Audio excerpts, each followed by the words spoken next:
All right, well, we'll get underway and welcome tournament host and founder, Mr. Jack Nicklaus, to the interview room here at your venue, Muirfield Village. It's always fun to be here with you. Thanks, Mark. At this time of the year. May the 27th is a pretty significant day in this tournament in history. It's today, obviously, but it was the first round of the 1976 tournament on May the 27th. And also, it was also the day 2 years before that when you played with Tom Weiskopf at the dedication. Well, you really went back deep to find that stuff, didn't you? I did go deep because it's a significant day. I bet you got that from Scott Tolley. I got it from Scott Tolley, Tom Sprout, everyone. So it was good stuff. But I just feel it's significant. You know, this is the 50th playing of this event. I would say, how does that make you feel knowing that old? But the sense of accomplishment that you have to see where this tournament is today. Well, you know, we started it. So I was, 35 years old when we, 36 years old, 76, yeah. 36 years old when we played the first tournament. It took 10 years to get there. We started the idea of the tournament and bringing golf to Columbus in 1966 in Augusta. And so it took us 10 years to get the golf course built, financed, and move forward. And, of course, a lot of help from a lot of people, and particularly Joe Dye from the tour. Joe Dye was head commissioner, and Joe came out here and walked in the mud with me. And I don't know that you all realize, but we ended up, to get the date we got, we ended up having to do 2 years of, I don't know what you call it, serving, whatever you want to call it, in Cincinnati. We had 2 years of Kings Island, was our forerunner of the Memorial Tournament. You didn't know that, probably. Yeah. Well, he says if you want the date you want, which is what that date, that's a prime date on a tour. He says you're gonna have to pay your dues someplace else. Pay my dues. That's it. Pay my dues someplace else. So we had Cincinnati for 2 years. I think they maybe had that tournament again then for another 2 or 3 years, whatever it was. But we had that. Then we got the date, which was around Memorial Day. Walking with Joe out here, and walking through the mud, frankly, which is what it was when we first got here. We're trying to figure out what kind of a concept we wanted for the tournament. And Joe came up with the idea he says, it's Memorial Day. He says, and around Memorial time, he says, why don't we honor the past people who have contributed to the game of golf in the past? And I said, fantastic. And I said, I think that's great. I said, no, I don't want to be selecting those people. I said, I don't think that's the right way to do that. He says, well, he says, I have another idea. I said, what's that, Joe? And he says, I think we ought to get a group of people of golfing statesmen, which we'll call the Captain's Club. And that Captain's Club will be the guiding light and take the pressure off of you and off your shoulders. I said, that's a good idea too. And I said that means that they'll select the honoree, they'll do the exemptions, they'll perpetuate their membership, and they'll be your guiding light. And of course, one of the first captains we had was Cliff Roberts. And of course, Cliff Roberts said, Jack, he says, you've got an opportunity to do here in 10 years what it's taken us 40 to do at Augusta. And he says, and my books are open to you. He says, whatever you want to know and whatever we can do to help you, it's open. I haven't had that many offers from many places like that, not particularly from Cliff Roberts. And, of course, then Bob Jones was our first honoree. And, of course, our first Captain's Cup, I can't remember who all was a Captain's Cup, but Byron Nelson, Gene Sarazen, Cliff Roberts, Chick Evans, I can't think who all the way, but I don't even remember how many people there were in the Captain's Club. Joe was one of them, and but anyway, that Captain's Club was our guiding light and started us in the tournament. And I, for the life of me, can't think of what your question was, Mark. No, it's just the significance of how it makes you feel. Oh yeah, what makes me feel? Yeah. Well, I mean, you look back on what happened and where it went and how it started from a very, very small, humble beginning. And how that it's grown through, and because the whole idea of the Memorial Tournament was to bring golf back to Columbus, Ohio, place where I grew up, to thank the people in Central Ohio for the support they gave me through all my career. And that was the whole reason for bringing it back. Charity became a part of that.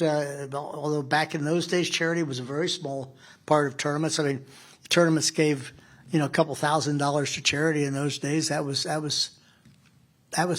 pretty big to be able to give anything. And that's gone to where you see tournaments now. Good gracious, is Valero the highest on the tour? It's one of them. Yeah, I mean, I went down to Valero earlier this year. What they 27,000, something, 27 million? Yes, I think annually it's about What was it, Scott? 28. 28 million this year. I mean, what a number. We're not that here, but but we're doing what we can do. We've supported Nationwide Children's Hospital from day one. It's been a big part of this tournament. I don't know if you remember, but the girls the Twigs used to work in this golf tournament, where the girls that came in and were the volunteers, and they were paid an hourly wage, and their hourly wage was a donation to the hospital. I mean, it was unbelievable how these things happened and went. But the growth of that, or to see that what we've got now, what have we got, 33,000, 3,500 volunteers. We've got great coverage. We've got great sponsor in Workday. We've got a great field, an elevated field. We've got a purse of what are we, $20 million purse? I mean, we were 20,000 maybe then. Maybe a little bit more than that, but not a whole lot more. Maybe 20,000 may have been first prize then. But hey, we've come a long way, baby. And just before we take questions, I'd just like your comments on you honour a special person every year, and this year it's a very, very special person in Barbara. Well, it's a special person to me. It's and so you understand how that came about. My son Gary came to me, I don't know, a couple months before the tournament, and he said, "Dad, have you ever thought about honoring Mom?" I said, "No, it really hadn't entered my mind, Gary." I said, "But you're absolutely right." He says, "She's been as much a part of this tournament as I have. From day one, she's been the guiding light for good common sense and good judgment, and the tour wives have all been looked up to Barbara and where she's gone and what she's done, and the people have come into this tournament. Many have come here because of Barbara." I said, so I called Joe Dye. Joe Dye. No, I didn't call Joe Dye. Couldn't call him. I called Charlie Meacham. And I told Charlie, and I said, "Charlie," I said, "it's been suggested." And he says, "What do you think?" He says, "God," he says, "I hadn't thought about that either." But he says, "You're absolutely right." And so he called me back the next day. He says, "I canvassed the Captain's Club." He says, "Boy, unanimous." And I said, so when I got I had the honor to be able to announce that, when on television, I couldn't get it out. But Barbara's meant obviously to the tournament, what she obviously meant to me and our family, and it's a very, very, very, very special year. Absolutely. Well, it's wonderful. We'll take some questions. If you have a question, just raise your hand and we'll get you a microphone, and we'll start with Rob. Jack, 50th tournament, a lot of memories. What memories stand out? I know it's a lot. Oh, come on. What memories stand out? They all stand out. Azingers, anything specific? Azingers, Well, bunker shot? I look at the thing. The first year, Roger Maltby hit a stake, at the 17th green, and I think that kept him in the playoff, and he won. I think we had a 3-hole playoff for that first year with he and Hale Irwin, him and Hale Irwin, excuse me, and corrected my own self, Barbara, and that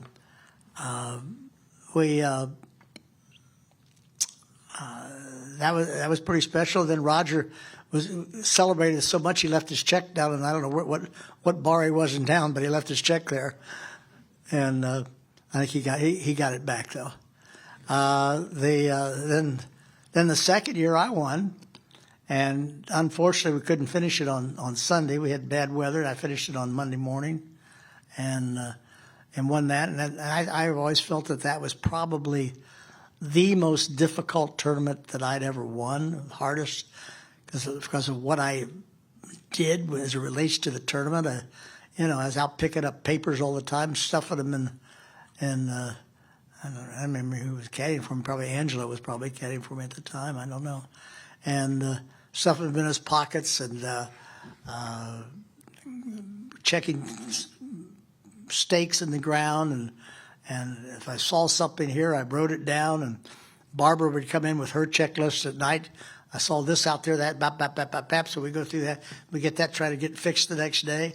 I mean, these were things we did in the early years. And, it's, this year I went around the golf course and I saw the superintendent, Chad, and I said, golf course is perfect. I don't have a comment. Not a comment on the golf course. Pretty good. And so, and the golf course is really good. But, the early years, we didn't know. I mean, I remember Ed Etchels was our superintendent. I remember it was a 79 that Watson won.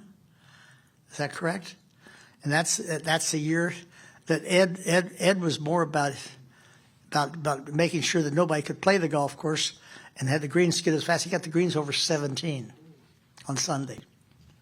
I think I shot 79 in the last round, picked up places on the field. But I mean, it was, I finally got to Ed. I said, Ed, it's not about us. It's about the tournament. He says, I don't care what they shoot on the golf course. I want a fair, honest test of golf. And I said, not something for somebody's ego. I said, I think that, I just left the locker room and the comments that come in the locker room, one of the fellows I just talked to, they said the golf course is fair, it's fun, it's difficult. He says it's the way it should be. And that's basically what I want. I want people to tell me that we've got a good stern test of golf, and one that's going to produce a great champion. And I don't think this answers your question, Rob, but that's what we're trying to produce. And sure, Azinger's shot was a fantastic shot. Tom Watson winning again was fantastic. I hit it out of bounds in '84 on 17th hole and still ended up tying and getting in a playoff and then beating Andy Bean in a playoff. All those are special moments. I mean, the way these guys have played. I mean, Scotty as your winner, defending champion. I mean, he's been fantastic. He's been the star of the tour, and I just talked to him in the locker room here just a minute ago. And he's delighted to have him back to be here to compete. So many things I couldn't pick. It'd be hard to pick one thing out. Let's go to Joe down the front. It's a little bit like asking somebody about their favorite child. Do you have a favorite hole after working on this place for 50 years? Well, you ask me about golf courses, I give you that answer. But I don't try. I try not to. I always felt a golf course should be a blend, and sometimes you maybe have a hole that's, you maybe go not real difficult at the first hole, which is not particularly. Our first hole is not extremely difficult, and then you maybe progress a little bit, and then you maybe go a little easier, then a little tougher. You try to get a balance within the golf course and I love short par fours. I think 3 is a great little short par 4, and I think 14 is a great little short par 4. I always thought they're the most fun holes to play because anybody can play them. You don't have to be long. You have an option to do things. I mean, you can actually drive the ball at 3. I don't like to see people drive it at 3, but they can. And they can drive it at 14. They can do that. It's there if you want to do it, if you want to try. I think our par 5s are probably only because I don't own the homes behind the tees because I can't go back. They're on the shortish side, but they are what they are, and they produce a lot of birdies, and they're good. I think our par threes are a nice balance. But I suppose if there's one hole on the golf course you'd ask, I'd probably say 14. Yeah, I think 14. I think 14 is a really it's a challenging hole. It's an easy hole. It's a dangerous hole. It's a pretty hole. It's got all the elements in there that you could want. I've made 3 threes on that hole, or 3 twos on that hole. And I don't know any other hole that I've holed 3 shots from off the green on to make twos anywhere in the world. But none of them during the tournament, of course. One in a Pro-Am playing with Gerald Ford. Hope he was impressed. He thought it was a good shot. I bet he did. In the middle on the right. Jack, speaking of stern tests of golf, where do you rank Oakmont as a U.S. Open venue? And is there one moment that you hold on to, aside from winning, of course, in 62? Well, I think it's a spectacular place to win your first tournament. I'm being facetious that a little bit. No, I like Oakmont a lot. Oakmont's a very stern test. It's a tough test. They've had the same spring we've had. So you're going to find Oakmont very much similar conditions to what we have here. You're going to find the fairways a little softish. You're going to find the rough very deep. And you're going to find the greens very firm, which is you're going to find the same conditions here. But Oakmont's a really it's a really stern test of golf. Is there one moment that you remember? At Oakmont? Yeah. I won. I remember that. That was only, it was just like yesterday. What was that? 63 years ago? I wasn't born. No, I know that. 63 years ago. Well, I think that, I played with Arnold the first 2 rounds. I can't remember. I think Arnold was like 140, maybe I was 142, something like that. I don't remember. And then we played 36 holes the last day. And I do remember the 17th hole, that short par 4. I drove it into the bunker on the right, and then hit it out on the fringe, and played a poor chip past the hole about 5 feet. And I made this downhill slider that hadn't gone in the hole, but had gone off the greens. And Bobby Jones wrote me a note. He says, I came right out of my chair when you hit that putt, which obviously he couldn't. But that was that was the one sort of remark I remember about that. Of course, Arnold was very gracious. He was the favorite. It was his hometown. And I remember, you get a kick out of this, I remember him coming over to me. There's a picture of Arnold walking over to me while we were warming up. And he was talking to me. And he said, Jack, he says, he said that the purse today from the gate from the playoff goes to the champion, to the winner. And he says, well, would you like to split it? I said, Art, says, it wouldn't be fair to you. I said, I'm just here. I said, I may play well, but I said, it's not fair to you. I said, we probably just should play for it, because I assumed that he would probably win. And, well, of course, I won. I got the gate, $1,400. And, but anyway, Arnold was very gracious. Could have been nicer. And, yeah. I love Oakmont. I think it's a great place. Let's go to Dylan in the middle. I know you spoke with Rory McIlroy in advance of the Masters, and then you predicted that he would win successfully. I was wondering if you got a chance to watch that roller coaster final round, and maybe what you saw that made you think he would win, and what the experience was like watching it. Well, I didn't know whether he was going to win or not. I think, after the Masters, I dropped him a note and told him, I said, I don't think anybody's won by had 4 double bogeys.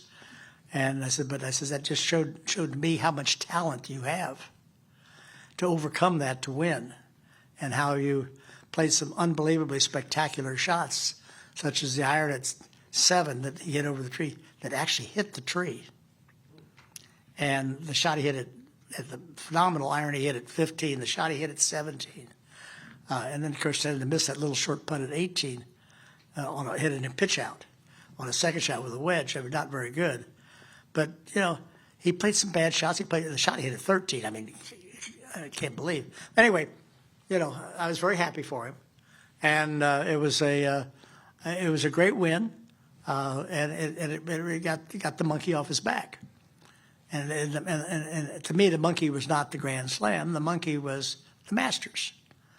The Grand Slam was a product of winning the Masters. And if you ask him which was more important, I think he would have to say the Masters, but because it was. I'm curious if there's a moment that you remember from your career where the expectation or the pressure felt the greatest, whether it was, from within you or externally. Not really. I never really. The only time that I put pressure on myself, and probably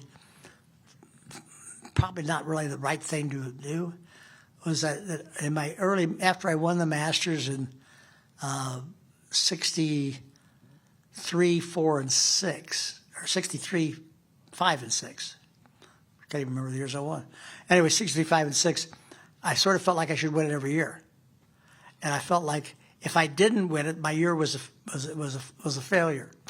And I went through 3 or 4 years of that before I realized that, hey, you're not going to win this tournament every year, and the year has got a lot of other golf tournaments in it, and a lot more majors to play in, and you can't let one tournament ruin your year. That was the pressure I put on myself, and sometimes it made it so that I had a hard time playing it Augusta. Once I figured out that was not necessarily the case, that I got better at. Dave in the middle.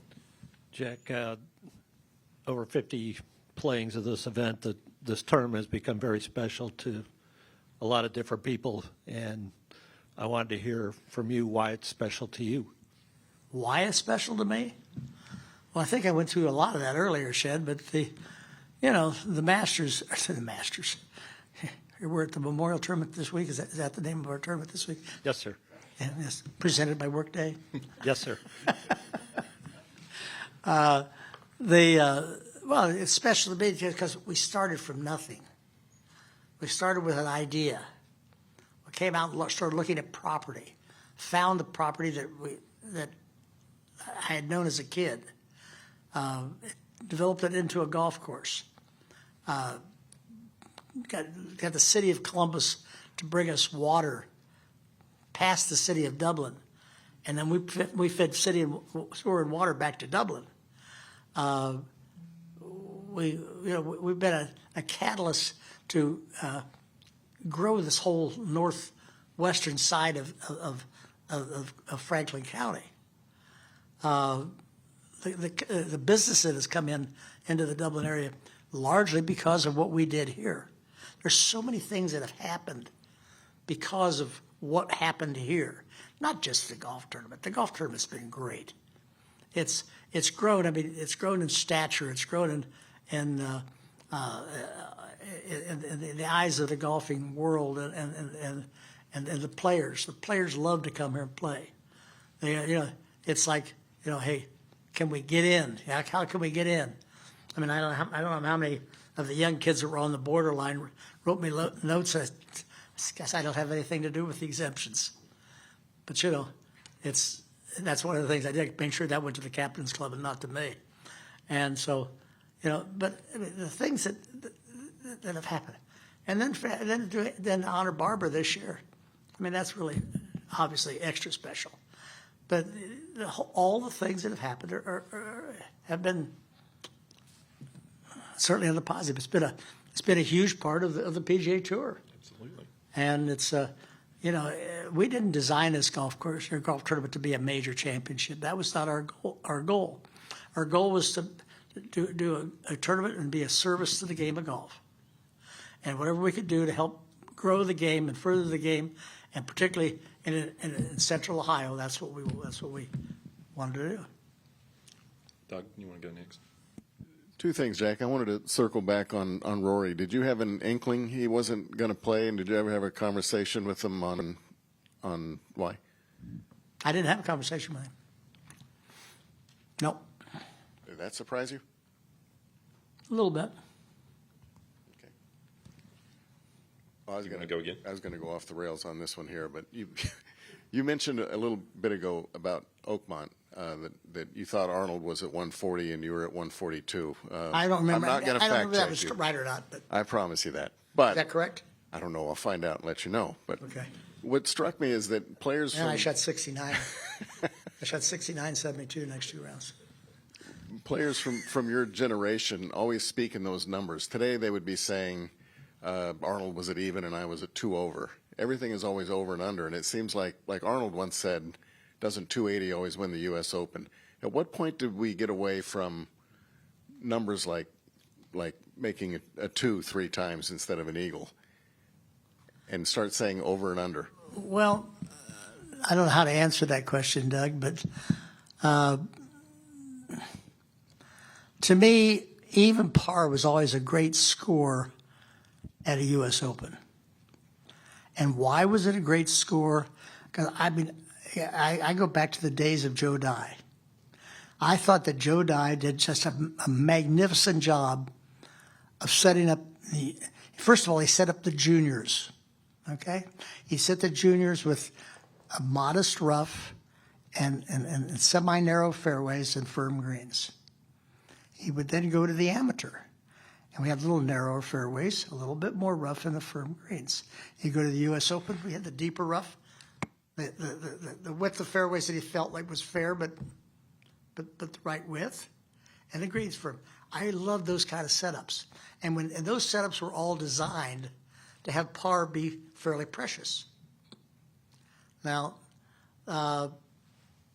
today, I think that I think that the USGA and the R&A both allowed the golf ball to get away from them in 1995 when we went to a composite golf ball.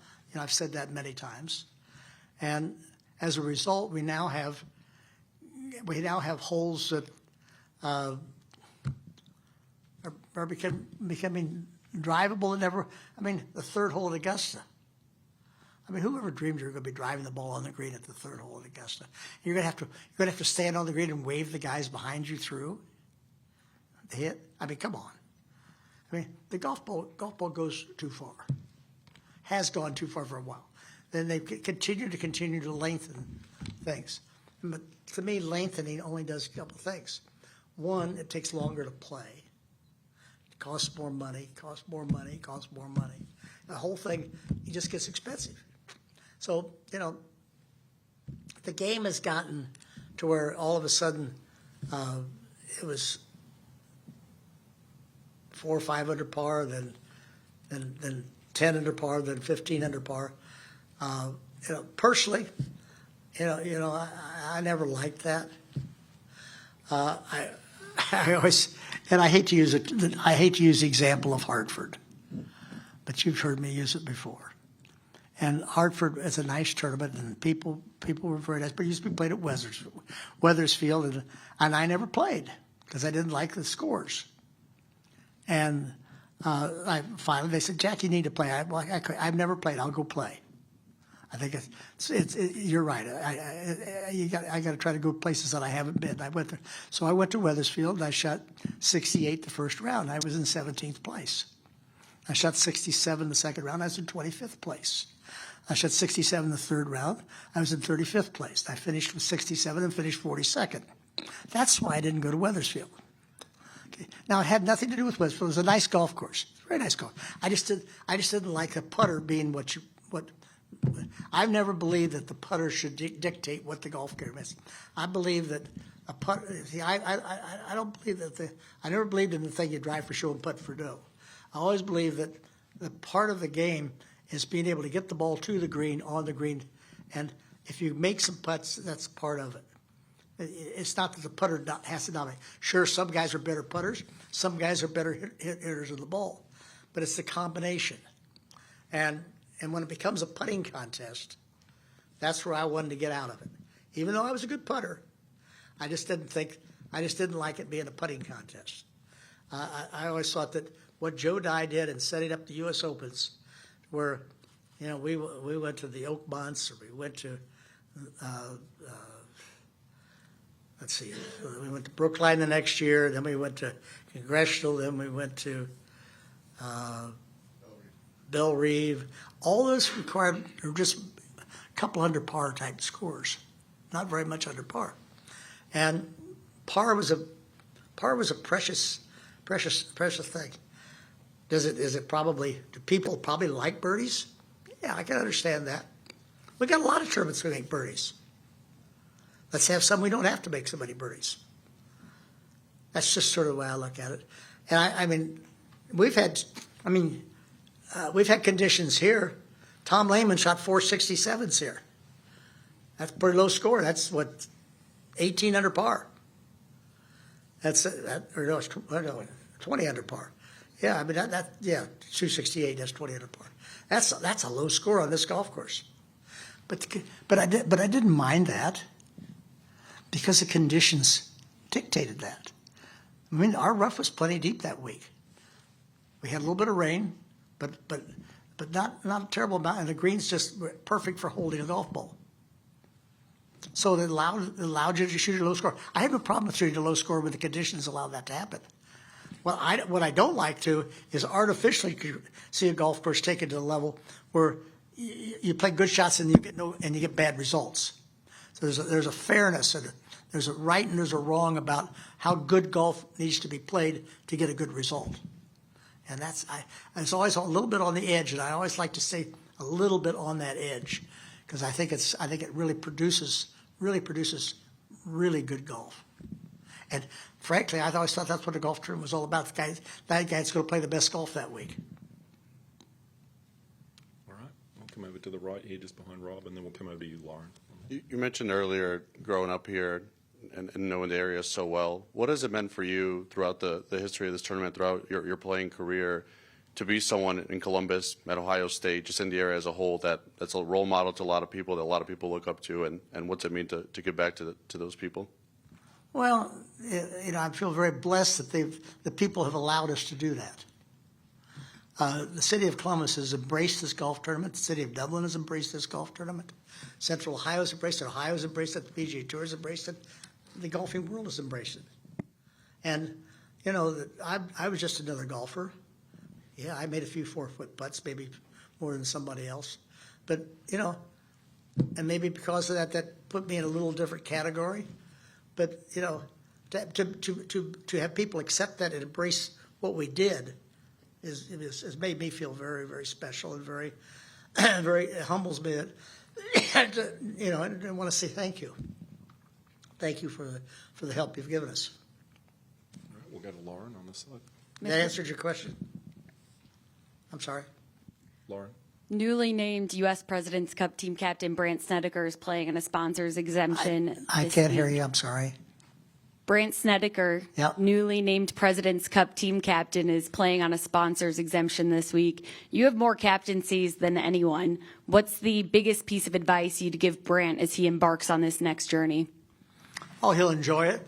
I mean, of course, I always took captaincy a little differently than most people. I always took it to, you know, I had to make sure that I had plenty of tees and extra spikes for the shoes and towels and sunscreen. And, you know, I let them go play golf. That's sort of the way I did. I never tried to make a big strategy out of being a captain. I thought the captain was the guy who makes the speeches and gets out of the way. You know, the only thing I ever did was I got the guys and I said, okay, guys, at the start of the week, tell me who you'd like to play with, but also give me a list of who you don't want to play with. And so I honored that. And so that's basically all I did.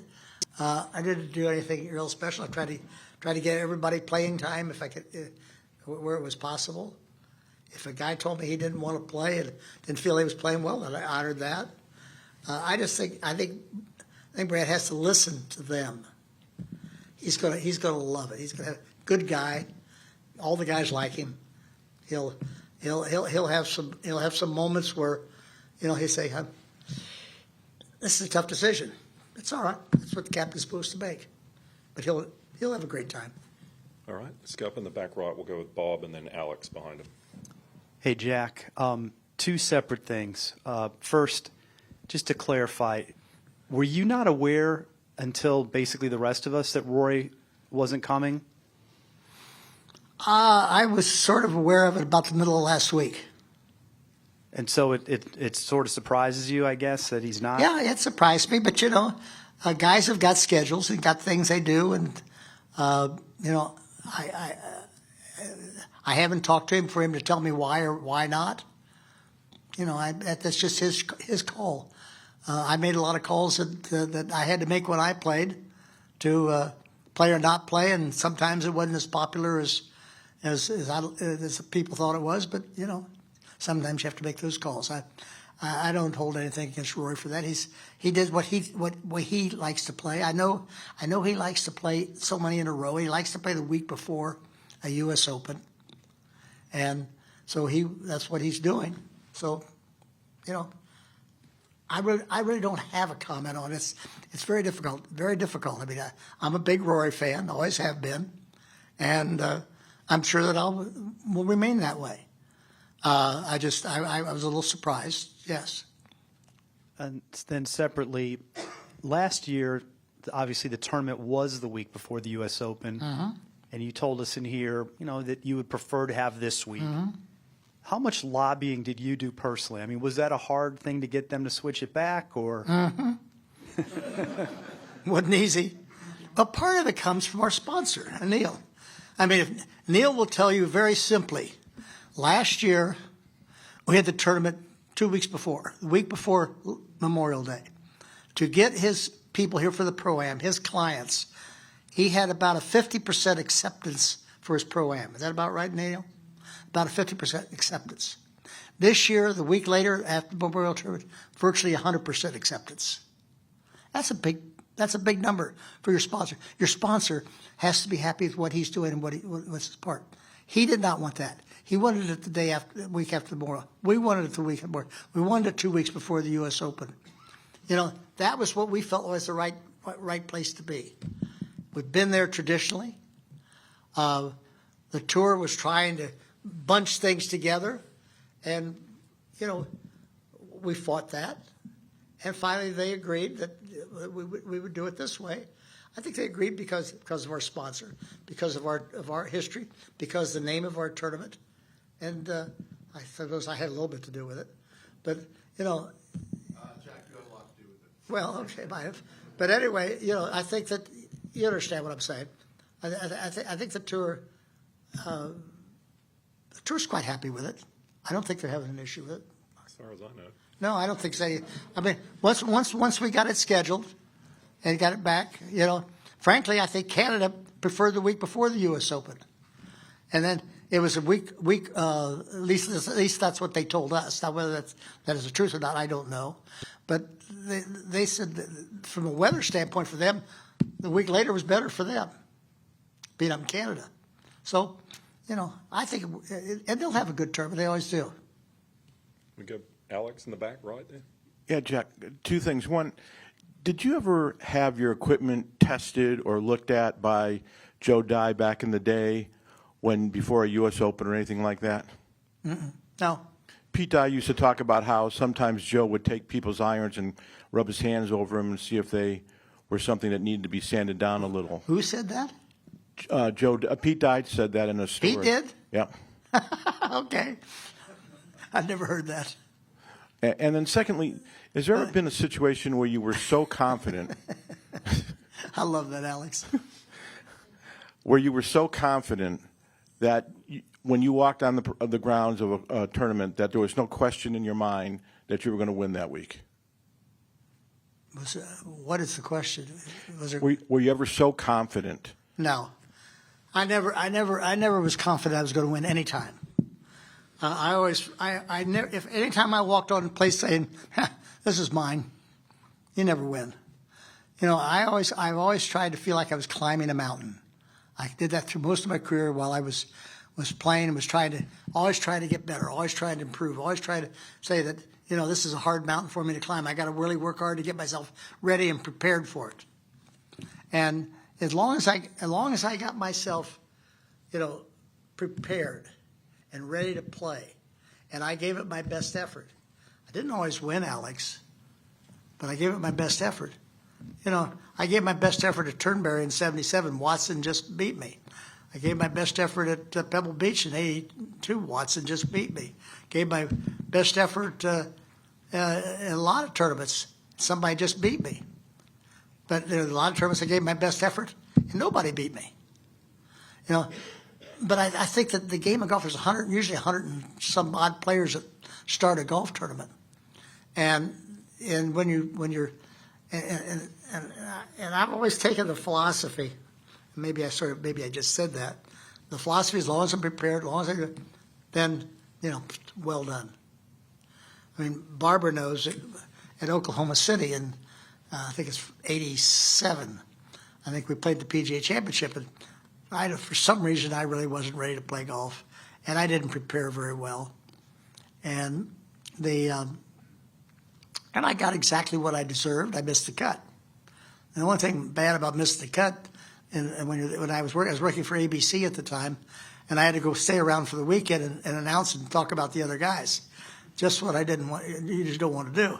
So anyway, that Friday night after I missed the cut, Barbara went to McDonald's with my son Michael for dinner, and they came home the next morning. I had a little glass of orange juice in front of me in a sippy cup that she got from McDonald's, and it said, "There is no excuse for not being properly prepared." She was right. Absolutely. Still got that sippy cup, incidentally.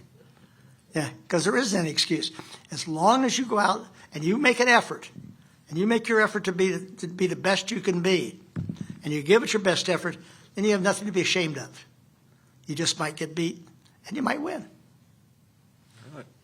Todd, we'll come to you next. Hey, Jack, you've always been great with the media, but there have been instances so far, or in this season, I should say, where some players has opted not to talk to the media for several different reasons. Most recently, Rory at the PGA Championship when he didn't talk at all. Do you feel stars have a responsibility to talk to the media, which is a vessel to the fans? Well, I'm not going to talk for Rory or anybody else. I'll talk for myself. I've always felt that you guys have a job to do, and gals, and that for you to do your job, you need to talk to me. And whether I played well or whether I played poorly, if you still want to talk to me, I'll talk to you. And I always have. All right, we'll go to Adam in the front. Jack, you've done a lot of work on this course over the years. Do you feel like with the way the ball's going that it's ready to stand the test of time for another 50 years? As long as the golf ball doesn't change too much. I think that this golf course, when and if they ever enact their new golf ball, it will only help this golf course. If I guess they pushed it back 2 more years, did they? They pushed it back from what, 26 to 28. I don't follow it as much as I used to follow it, but they pushed the ball back, and as I understand, the ball is about 14 yards shorter for the longest of hitters out here, maybe 2 or 3 yards shorter for the average golfer. I think that only will help sort of put a line in the sand. Hopefully the line doesn't go anywhere. I mean, we just can't keep buying land. I mean, you can't just buy the golf course next door. Not many people can afford what Augusta did at Augusta Country Club. You just can't do that. And we don't have any land to buy. I mean, I can go buy houses and knock them down. I obviously can't do that. But that's what we'd have to do. But I don't think the game is controlled by how far a golf ball goes. And if you control it within some reason, then we know that a golf course that is here today will still be sufficient 20 years from now. I mean, they talked about, well, the golf ball is only increasing, a yard a year. Well, what happens in 40 years? That's 40 yards. And I don't think that there are many golf courses that can sustain that kind of a change. And no, sustain is not the right word, but can allow that to happen.